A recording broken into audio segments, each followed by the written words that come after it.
Hi, I'm Teddy Cole, and this is Public Speaking for Dummies.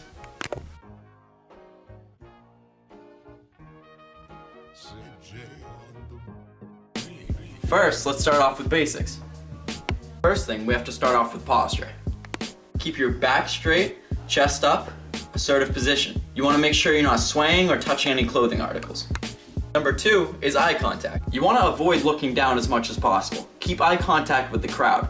Pretend like the audience is a canvas and you're painting across it. Now the third thing we're going to go over is hand movement. Use hand motions fluently with your speech. Don't use them excessively, but use them to emphasize key points in your speech. This next part is the most important part of public speaking. Next, we're going to be going over the tone, clarity, speed, and volume of your voice. Tone and volume, remember the 3 C's: comfortable, composed, and confident. Last for the basics is speed and clarity. You want to keep a moderate speed, not too fast and not too slow. Speak clearly and confidently. Also, put emphasis on key words. The next section we're going to be going over is tips to help you reduce nervousness during your public speaking. You could always use the well-known technique of pretending the audience is in their underwear. Also, don't expect perfection. None of us are perfect, and even the greatest make mistakes sometimes. Even if they do make a mistake, the audience will probably never notice. If you don't stop and address the error, your speech will continue to go on without a hitch.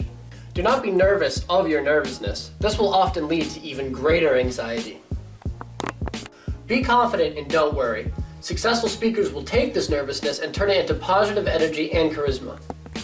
Avoid memorizing every word.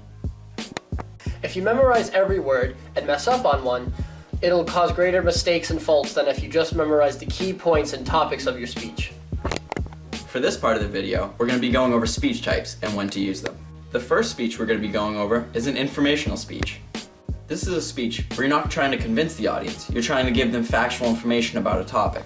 The second speech we're going to be going over is a situational speech. This is a speech given at any special occasion. This could include a wedding speech or even a graduation speech. The next type of speech is a eulogy. A eulogy is given in praise of someone, normally after retirement or the passing of that person. The next type of speech is an after-dinner speech. This is a public address event and is normally given after a dinner, as the name implies. The last type of speech we'll be talking about is a demonstration speech. It is a how-to informational speech, kind of like public speaking for dummies. In this section, we're going to be going over vocab that's important to know for public speaking. First is appeals, which is methods used to convince an audience. Make sure your speech contains ethos, pathos, and logo. Ethos is ethics and credibility. Pathos is an appeal to emotion. Finally, logos is appeal to logic or facts. Make sure to use syntax. This is the arrangement of words to create well-formed sentences. Denotation is the literal or primary meaning of a word. Connotation is the feeling associated with such words. A rhetorical question is a question not expecting an answer. Finally, make sure to use parallelism. This is similar sentence structure. Remember these key vocab words when writing a speech. The last section we'll be going over is how to choose the right speech topic for yourself. There's no speech topic that will interest everyone out there, but make sure you know your audience. If you choose a topic that pertains to the audience, they'll of course be more interested. As for the audience, make sure you know what their beliefs are, who's coming, what they're interested in.